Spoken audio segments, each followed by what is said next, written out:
KBS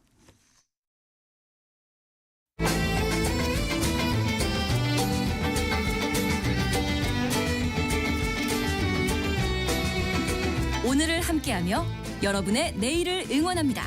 성공예감 이대호입니다.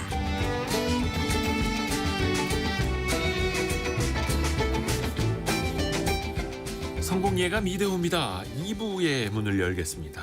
9월 5일 금요일 오전 10시 5분 이제 2부가 시작됐습니다. 경제상식 퀴즈 오늘의 정답은 어렵지 않았죠? ETF입니다. ETF 상장 지수 펀드 ETF인데요. 우리나라에서도 이제 상장된 ETF가 1000개를 넘었고 미국에서는 한 4300개 정도로 오히려 상장사 수보다 더 많아졌다는 ETF. 그래서 사고 팔 수 있는 펀드죠. 우리가 과거에는 공모펀드 가입하려면 뭐 은행이라든지 증권사 이런 판매사 찾아가서 한 30분 1시간 가까이 설명 듣고 가입하고 해야 했었는데 더 간편하게 주식을 사고 팔듯이. 그래서일까요? 처음에 ETF를 반대했던 사람들도 너무 쉽게 사고 팔 수 있다. 너무 매매가 조장된다. 이러면서 또 싫어했던 분들도 있거든요.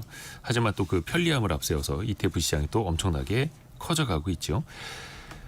김왕규님 IMF 펀드라고 하셔가지고 좀 안타깝습니다. 7229님 지금도 듣고 계신지 모르겠는데 운전하는 남편이 대신 보내라고 해서 보냅니다 라고 하셨는데 정답 ETF 맞춰주셨고요. 그리고 5710님 상장지수 펀드에 꾸준히 넣어라. 그러면 은퇴 후 안전합니다. 이렇게. 이건 사실 워런 버핏도 이야기한 말인데 근데 다만 어떤 기초자산을 추종하는 ETF냐에 따라서 완전히 달라질 수 있는 거죠. 워런 버핏은 S&P 500 그러니까 미국을 대표하는 지수에 투자하라 뭐 이런 식으로 이야기를 했는데 그 기초자산이 정말 중요합니다. 나승무님 오늘 윗분들이 다 출장 가셨네요.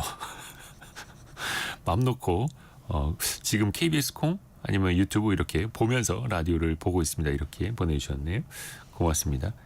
5710님이 또 그 세상의 흐름을 놓치지 않습니다라고 보내주셨는데 그 ETF 투자를 하면서 각 섹터라고도 하는 혹은 테마라고도 하는 돈의 흐름이 어디로 흘러가는지를 같이 공부할 수 있다라는 이점이 있죠.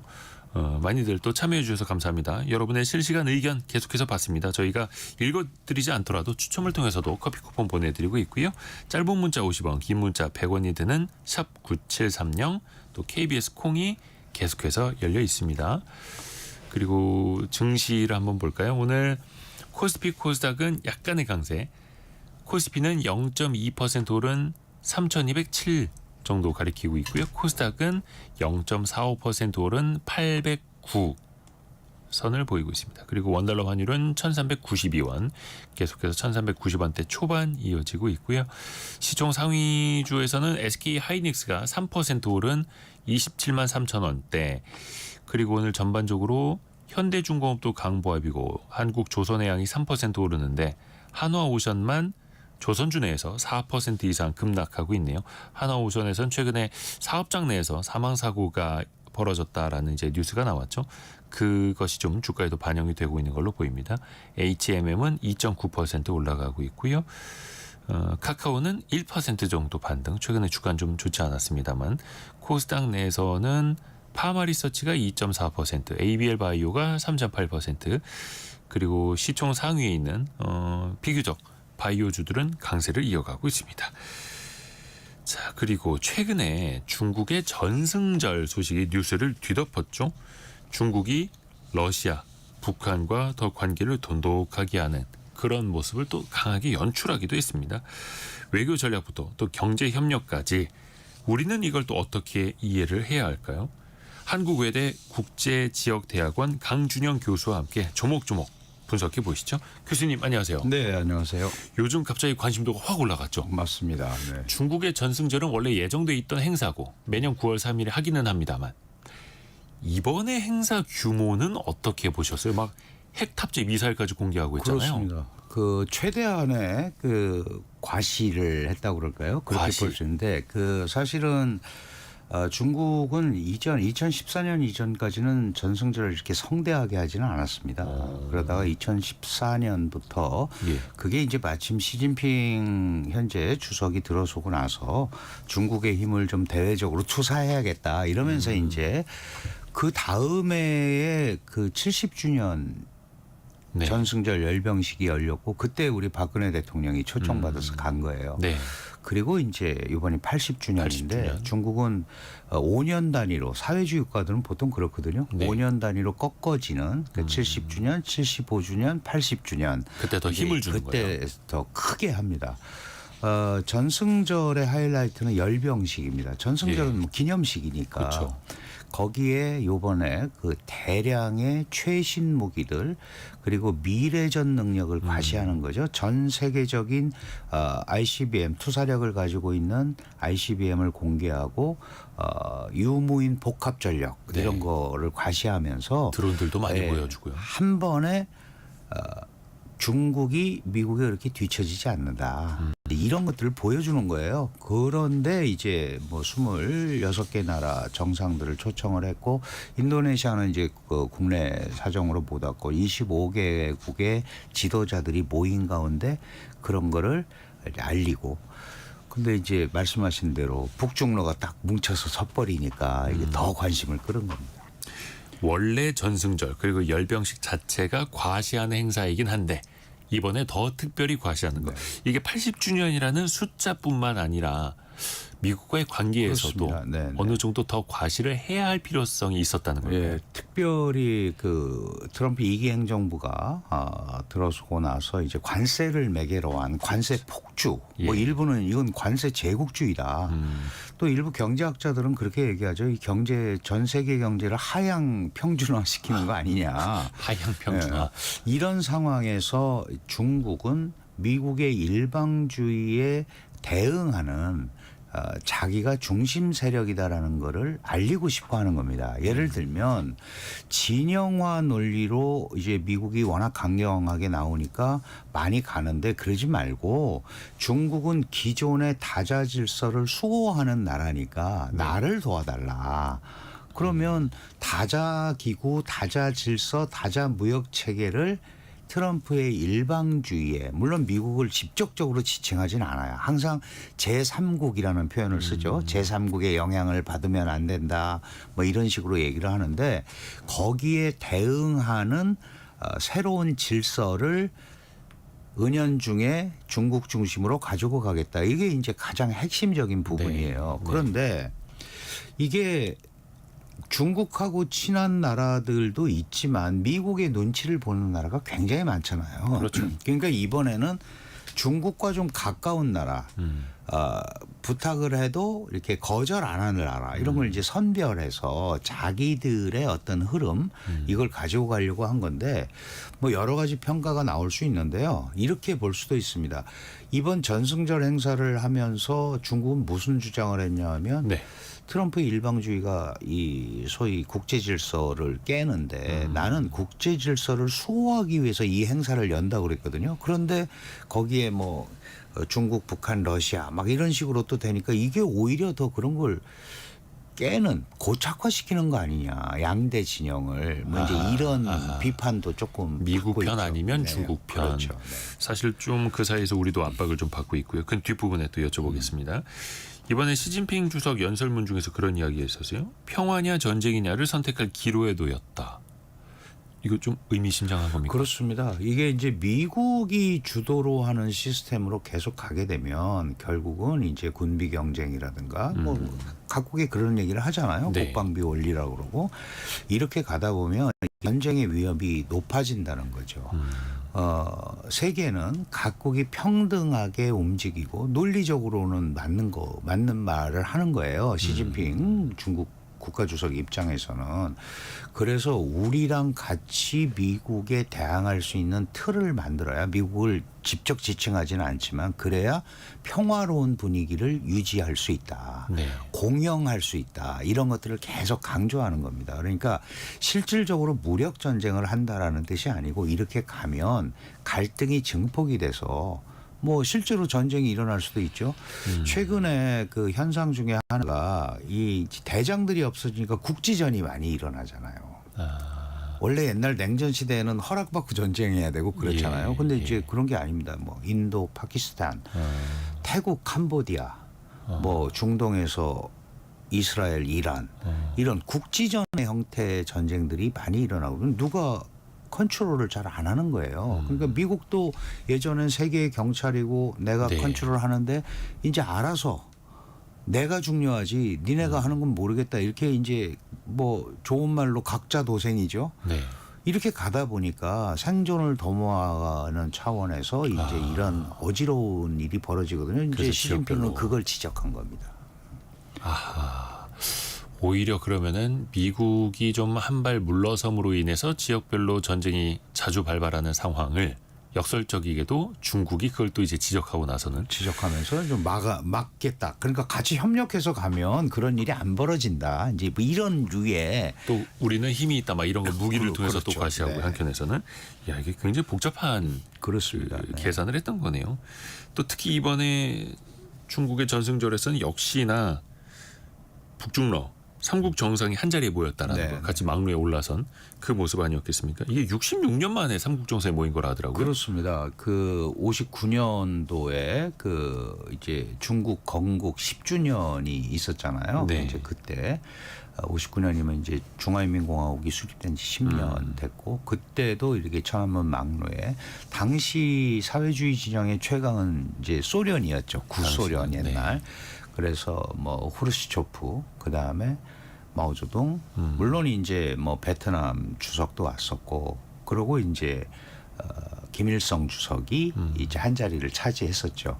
근데 그때는 그 같이 사진에 잡힌 게 한 6명이 잡혔었는데 요번에는 네. 시진핑 주석이 가운데 있고 오른쪽에 푸틴, 네. 왼쪽에 김정은. 김정은 이런 이제 3자 구도를 딱 네. 보여준 거죠. 그러니까 사실 북한의 입장에서 보면 사실 이번에 온 국가들 중에 국력이 사실 제일 꼴찌예요. 북한이. 뭐 그렇겠죠. 그렇죠. 예. 뭐 무기, 핵무기 있고 미사일이 있고 그래서 큰 소리는 치고 있지만 먹고 사는 문제에서는 아주 당장은 그렇죠. 약한 국가인데 러시아와 같이 중국과 같이 쓰는 거예요. 한 자리에.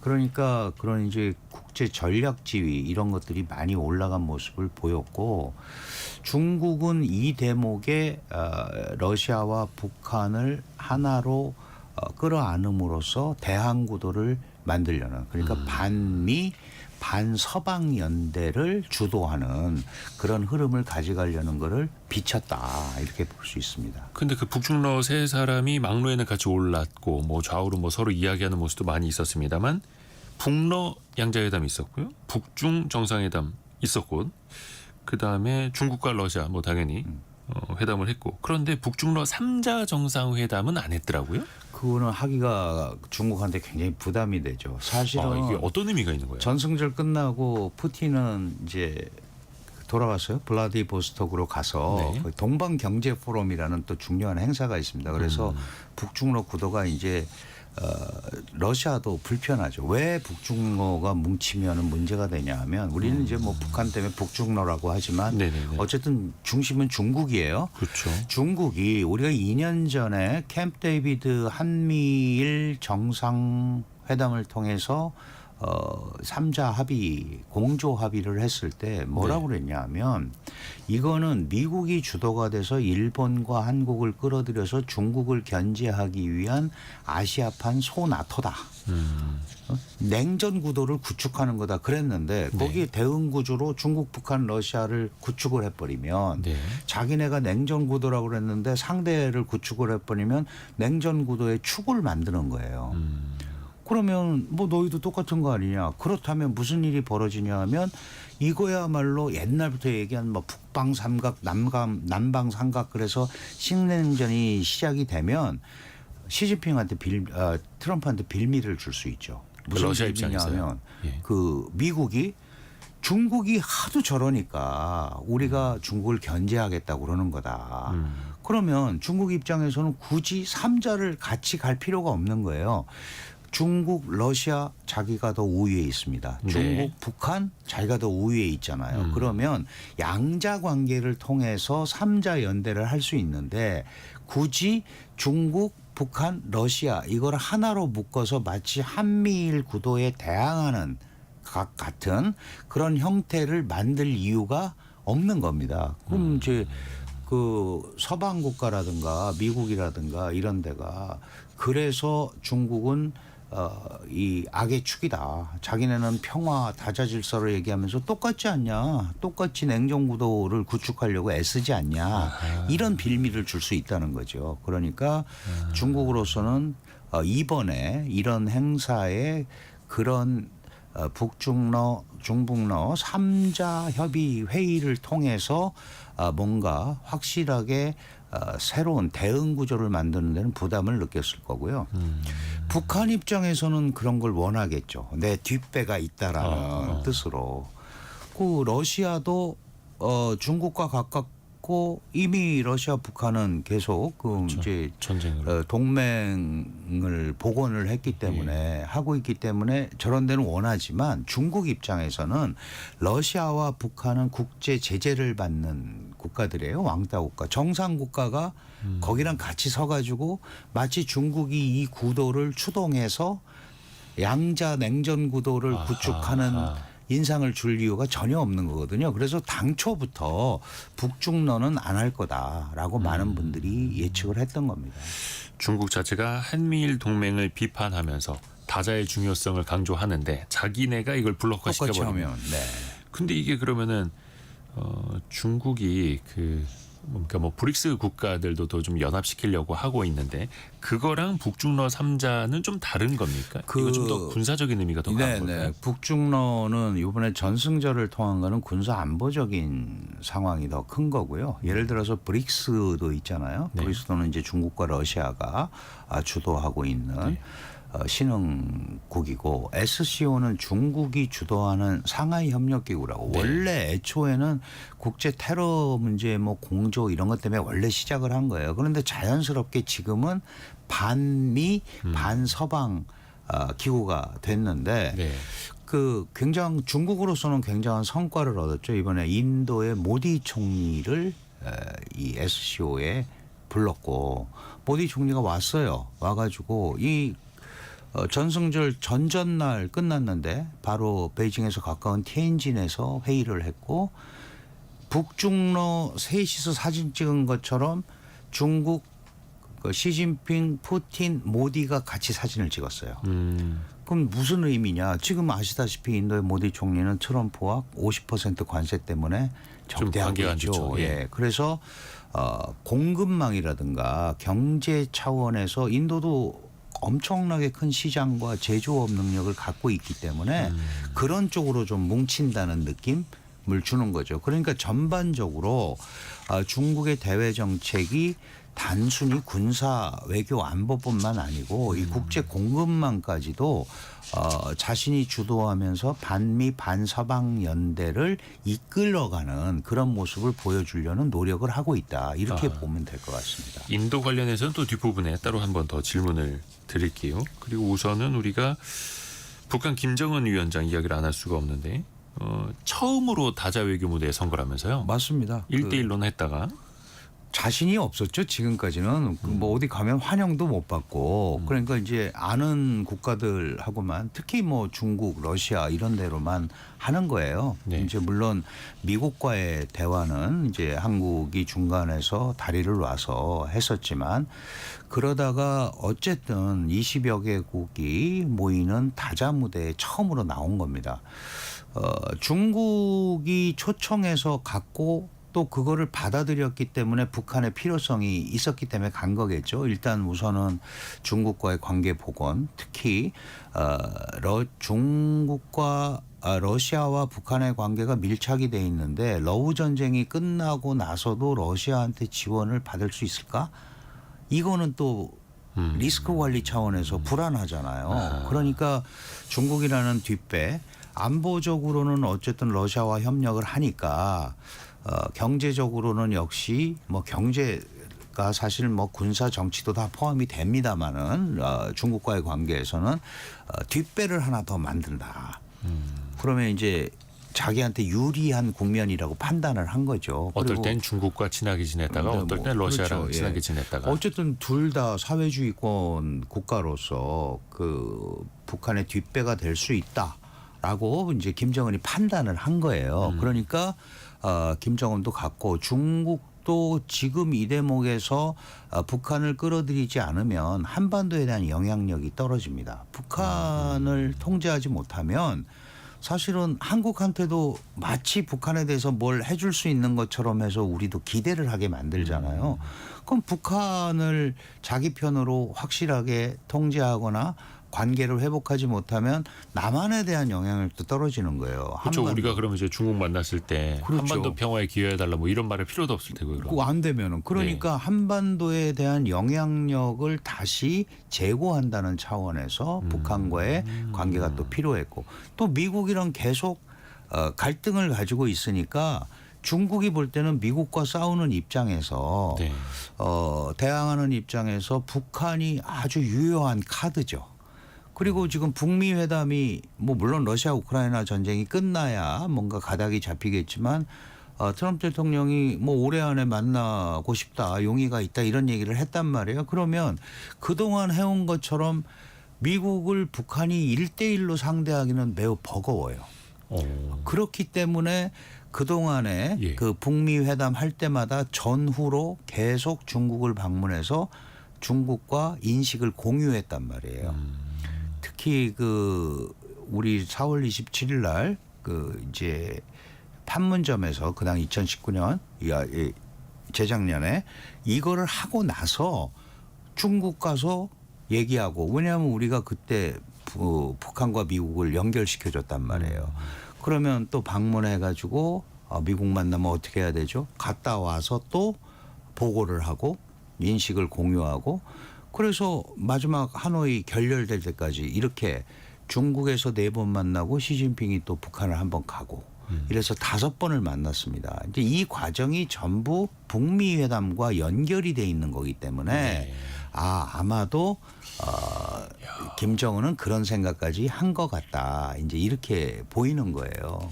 북미 대화의 그 중간에 또 중국이 없을 수가 없으니 그렇습니다. 서로가 네. 어떻게 보면 이제 필요에 따라서 당연히요. 그렇게 또 만나는 네. 것 같네요. 근데 왜 그 러시아 우크라이나 전쟁 이후에 또 북한이 러시아에 막 파병도 해주고 전쟁을 같이 치르면서 한동안은 또 중국과 소원해졌다. 그러니까요. 라는 네. 평가도 좀 있었잖아요. 많이 소원해졌죠. 소원해졌는데 그걸 복원할 필요가 있었는데 사실은 이제 중국은 북한을 끌어안고 있는 것이 대미, 대남, 미국이나 한국이나 일본이나 이런 데 대해서 영향력을 더. 가지고 있다라는 거를 보여줄 수 있는 아주 중요한 카드기도 하고 예. 북한 입장에서는 러우 전쟁이 끝나고 나면요. 네. 지금 러시아에서 이제 에너지나 이런 거를 공급을 받고 있는데 지금 북한이 제일 필요한 게 경제 지원이잖아요. 민생 문제입니다. 그렇죠. 그 러시아로부터 파병 대가로 돈을 받아서 통치 자금이나 이런 것들은 확보를 일정 부분 했고 또 포탄 공급하느라고 놀라웠게도 작년에 북한의 경제 성장률이 3.9%예요. 올해도 3.1%입니다.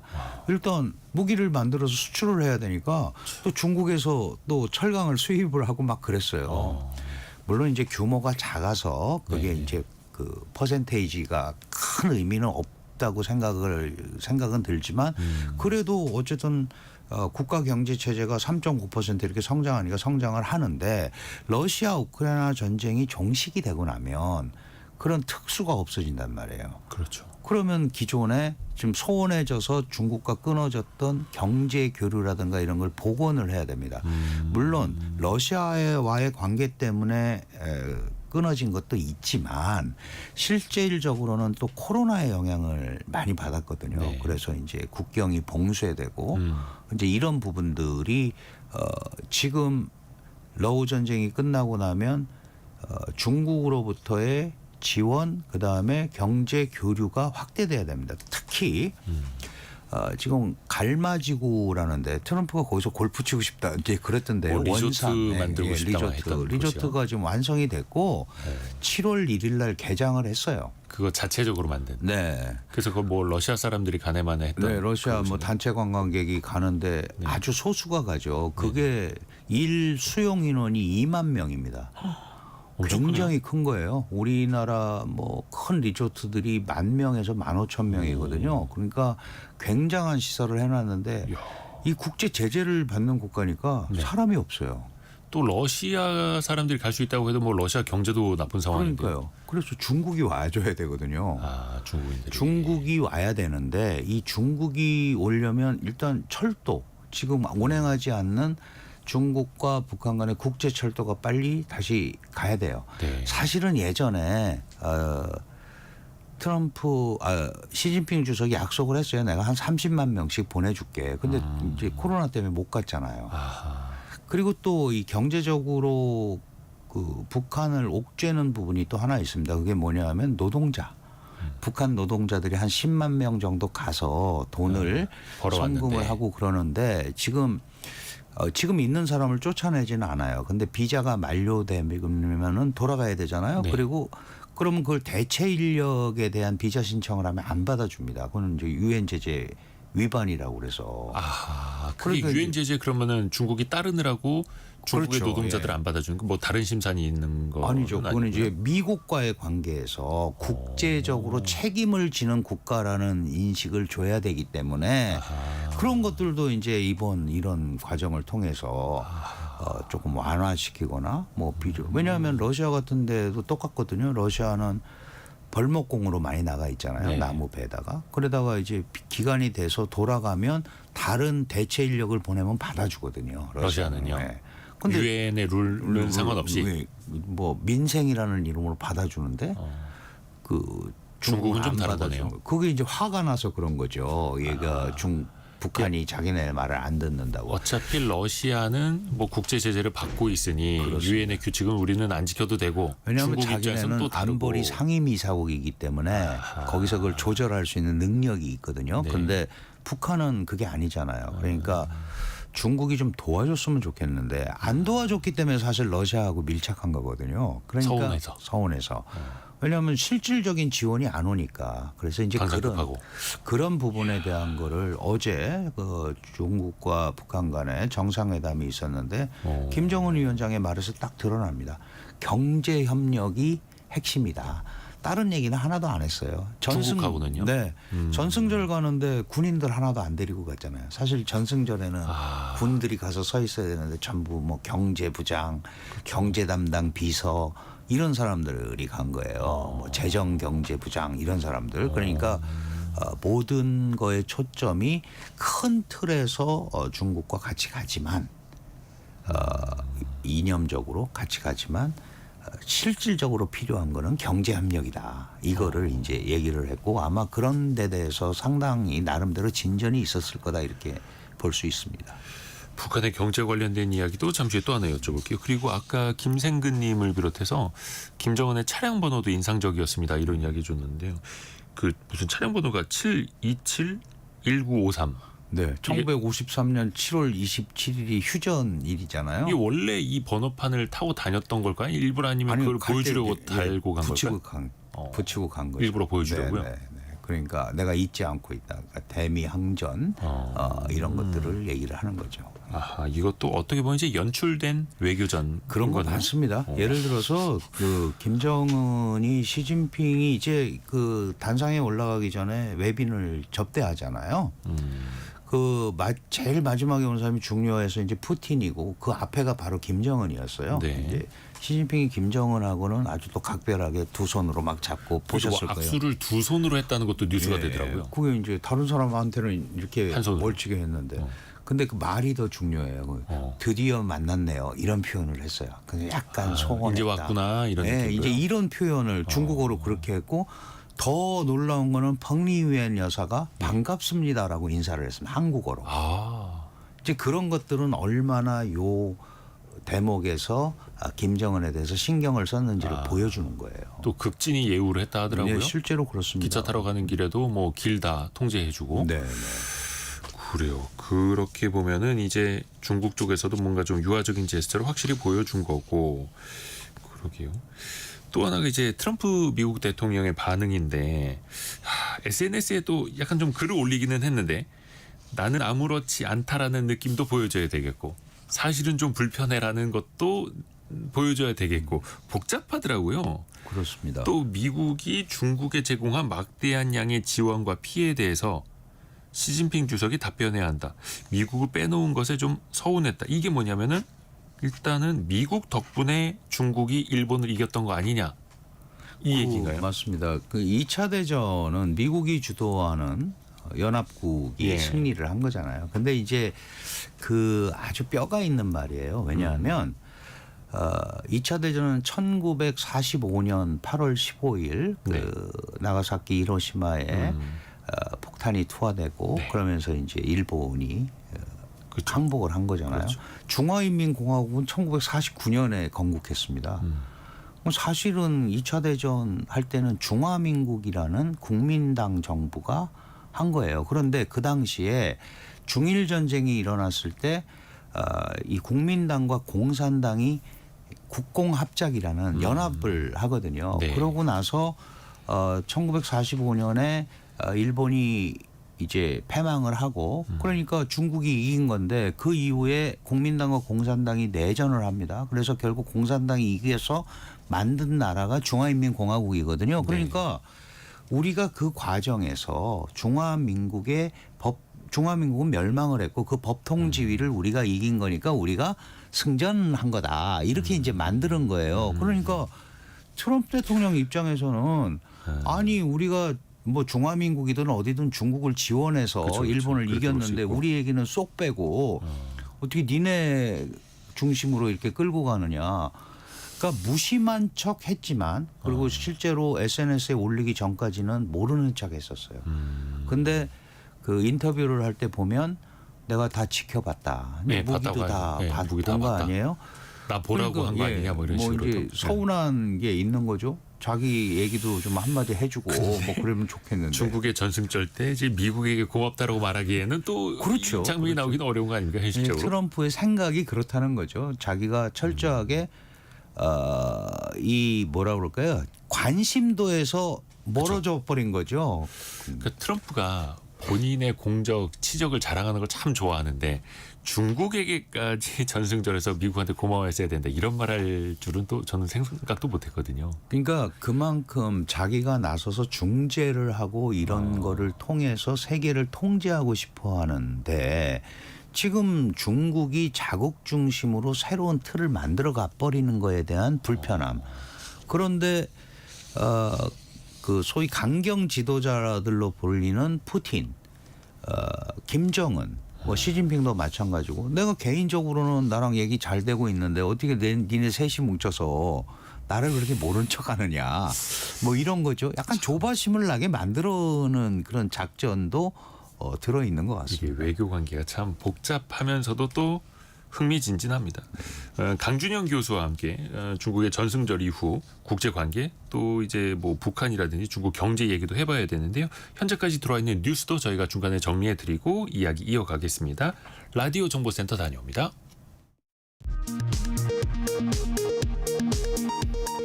트럼프 미국 대통령이 미국과 일본의 무역 합의를 공식적으로 이행하는 내용의 행정명령에 서명했다고 로이터 통신이 백악관을 인용해 보도했습니다. 이 행정명령은 거의 모든 일본 수입품의 15%의 기본 관세를 부과하고 일본 자동차에 대한 관세도 기존의 27.5%에서 15%로 하향 조정했습니다. 쌀값이 평년보다 14%가량 올라 20kg에 6만 원을 넘었습니다. 곧 햅쌀이 나오지만 당분간 쌀값 강세는 이어질 걸로 보입니다. SK하이닉스가 올해 2분기에도 글로벌 D램 시장 1위를 차지하며 2위 삼성전자와 격차를 벌렸습니다. 시장 조사업체 옴디아는 SK하이닉스의 D램 점유율이 지난 1분기 36.9%에서 2분기 39.5%로 더 늘었다고 밝혔습니다. 같은 기간 삼성전자의 점유율은 34.4%에서 33.3%로 하락했습니다. 정부가 애플이 신청한 국내 5,000대 1축적의 고정밀 지도 데이터 반출 여부 결정을 12월 8일까지 60일 더 연기했습니다. 구글이 신청한 건도 오늘 11월 11일까지 결정이 미뤄진 상태입니다. 지금까지 라디오 정보센터 뉴스 정한나였습니다. 성공예감 이대호입니다. 2부 함께하고 계시고요. 한국외대 국제지역대학원 강준영 교수와 함께 이 북중러 또 그곳의 경제 이야기 같이 또 계속 이어가겠습니다. 김홍태님이 오늘 얘기 흥미진진하네요 이렇게 보내주셨고요. 교수님 재밌습니다. 다행입니다. 빠져듭니다. 근데 여쭤볼 게 정말 많은데 우선은 그 북중러 그 구도 마지막 한 가지만 더 여쭤보자면 앞으로 계속 9월 3일에 전승절 행사는 할 거 아닙니까 중국이? 네. 그 규모는 뭐 달라질 수는 있겠습니다만 그러면 러시아와 북한의 최고 지도자들을 계속 초청을 할까요? 계속 3자2 화면을 보여주려고 할까요? 그 이제 앞으로 또 크게 하는 거는 이제 5년 단위로 하니까 또 85주년, 90주년 이제 그 보통 그 중간에 있는 거는 그렇게 크게 하지는 않습니다만은 어쨌든 이번은 80주년 이벤트였고 네. 사실은 북한의 노동당 창건도 80주년이에요. 올해가 10월에. 그러니까 이제 그런 면이 여러 가지가 겹쳐서 이제 김정은도 나왔고 그다음에 러시아도 푸틴이 트럼프와 여러 가지 협의가 난항을 겪고 있으니까 이제 이번에는 중국과 같은 편에 하겠다 이렇게 온 거기 때문에 실질적으로 이 북중러가 계속 이런 형태로 갈지 그거는 알 수는 없습니다. 왜냐하면 동상이몽이거든요. 그들의 이제 계산에 따라서 그렇죠. 상황에 따라서 북한 같은 경우는 이게 지금 시대를 어떻게 규정을 하고 있냐면 신냉전 다극화 시대다라고 규정을 한 거예요. 왜냐? 냉전이라고 규정을 해야 자기네 핵 보유가 정당화되거든요. 그리고 다극화라는 건 뭐냐 하면 극이 여러 개라는 겁니다. 네. 극이 여러 개라는 거는 혼자서 이제 사회주의나 이런 정치학적으로 극이라고 우리가 표현하는 거는 혼자서 군사 행동을 할 수 있는 스스로 결정할 수 있는 능력이 있는 국가를 극이라고 얘기를 하는 거예요. 그러니까 예를 들어서 다른 나라는 혼자서 군사행동 결정하기가 굉장히 어렵잖아요. 그런데 미국, 뭐 중국, 러시아 이런 데는 한단 말이죠. 뭐 우크라이나 침공하고 이렇게 하듯이 북한은 왜 다극화라고 그랬냐? 나도 핵과 미사일이 있는 국가다. 나도 그 여차 중에 하나다. 할 수 있다. 뭐 그런 전략 지위가 있다. 이렇게 규정을 했기 때문에 당연히 김정은의 입장에서는 중국과 러시아를 등에 업고 가는 게 좋은데 러시아나 중국은 원래 또 중간 이 애증의 관계가 많이 있는 라이벌 관계예요. 지금은 대미국을 놓고 협력을 하지만 앞으로 어떻게 될지도 모릅니다. 그래서 이게 지속적으로 이어질지는 모르겠으나 적어도 트럼프의 관세라든가 이런 걸 통한 강경 정책이 계속되면 이런 구도는 내부적으로 상당한 연대 의식을 가지고 진행이 될 그런 상황이다. 이렇게는 말씀드릴 수 있을 것 같아요. 5년 뒤를 잘 봐야겠네요. 5년 뒤에도 이렇게 오는지. 물론 그때 이제 그 지도자들이 다 있을 수도 없습니다. 예. 또 상황은 또 달라질 수도 있는 거고 그게 또 이제 외교 전략이기도 하고요. 또 하나 경제적인 거랑 같이 이야기를 좀 해봐야 되는데 아까 이제 북한의 경우에도 이제는 중국과는 철저하게 경제적으로 근데 확실히 안보는 러시아랑 가까워졌고 그러면 이른바 안러 경중 이렇게 되는 거고 우리는 안미 경중 이야기를 오랫동안 해왔었는데 이제는 이재명 대통령도 얼마 전에 한미 정상회담 때 안미 경중을 계속 가기는 뭐 쉽지 않다 이런 걸 좀 인정은 하지 않았습니까? 그러면은 이제 우리나라와 북한 안미 경중과 안러 경중은 이제 어떻게 변하게 될까요? 그 사실 안러 경중이란 말도 나온 게 한 2년 정도 됐는데요. 그거는 이제 일단 기본적으로 러시아와의 안보 협력을 하고 있잖아요. 뭐 군사과학 기술도 받고 파병도 하고 여러 가지를 하고 있기 때문에 아마도 지금의 이 상황을 보면 안보는 러시아 쪽에 좀 치중이 돼 있고 북한이 경제는 왜냐하면 북한 무역의 98%가 중국과 이루어집니다. 98%. 러시아는 어차피 제재받는 나라고 잘 안 살지도 되거든요. 못하고. 올 것도 없고 러시아는 사실은 제조업도 없고 자원밖에 없거든요. 그러니까 다른 것들은 올 게 없습니다. 그러면 결국은 뭐 생필품이라든지 뭐 이런 것들은 전부 중국에서 와야 되는 거예요. 특히 식량, 부족한 식량 이런 거, 옥수수 이런 것들이 계속 와야 되는데 그런 게 안 오면 사실은 경제가 굉장히 어렵잖아요. 그래서 이제 그걸 가지고 만든 거고 사실 경제 관계가 굉장히 지면 네. 안보적으로도 도움을 받죠. 경제가 좋은데 아하. 어떻게 안보를 모르는 척 합니까? 경제 교류가 많아지는데 그게 사실 옛날에 FTA를 많이 하고 이러는 것도 경제 동맹을 맺으면 자연스럽게 안보 동맹으로 연결이 되거든요. 그럴 수 있죠. 서로를 보호해 줘야 되니까. 그렇죠. 그래서 이제 그런 차원에서 안러경중을 얘기를 하는 거고 이재명 대통령이 미국에 가서 안미 경중이 이제 약간 안 맞는다라고 얘기를 한 거는 지금 이 변화하는 질서 속에서 대한민국 같은 이 중견국이 그리고 세계 10위의 경제국이고 뭐 수치적으로는 세계 5위의 대국인데 어떻게 안보는 미국에 올인하고 경제는 중국에 기대고 이런 패턴은 안 맞는다는 뜻인데 중국은 이걸 가지고 안미 경중 안 하겠다라는 거면 우리를 걷어내겠다는 거 아니야? 이렇게 얘기를 해서 약간 그 뭐라 그럴까요? 그 우려의 반응 뭐 이런 것들 많이 보였어요. 뭐 기관지에서도 좀 비판적인 글들이 뭐 많이 사드까지 나왔다고요. 꺼내고서 예. 얘기까지. 그런데 그거는 그렇게 생각할 것이 아니고 네. 아마 이 대통령의 그 생각은 또 미국에 있었으니까 그렇겠지만 안보도 100% 미국에 의존할 수 없듯이 경제도 100% 중국에 의존할 수 없다라는 뜻으로 얘기를 한 거다. 그러니까 우리가 국방비도 올리고 그래서 안보도 조금 과거와는 다른 패턴으로 갈 거고 물론 이제 북핵이라는 게 상존하기 때문에 한미 동맹을 근간으로 하는 실용외교라는 말을 계속 쓰고 예. 있죠. 경제도 사실은 한중 경제도 예전 같은 상호 보완성 이런 거는 이미 없어진 지 오래고요. 지금 경쟁 관계가 많잖아요. 그러니까 경제를 중국에 의존한다 이런 말 자체에 어폐가 있다라는 거예요. 의존. 네. 그러니까 의존도 자체도 좀 낮춰야 하는 그렇죠. 거고. 그런 뜻으로 받아들여야 되는데 이제 미국 한미 정상회담을 가서 그 얘기를 하니까 중국 입장에서는 뭐 미국으로 가겠다는 거 아니야? 그리고 무슨 말을 했냐면 이런 표현을 했어요.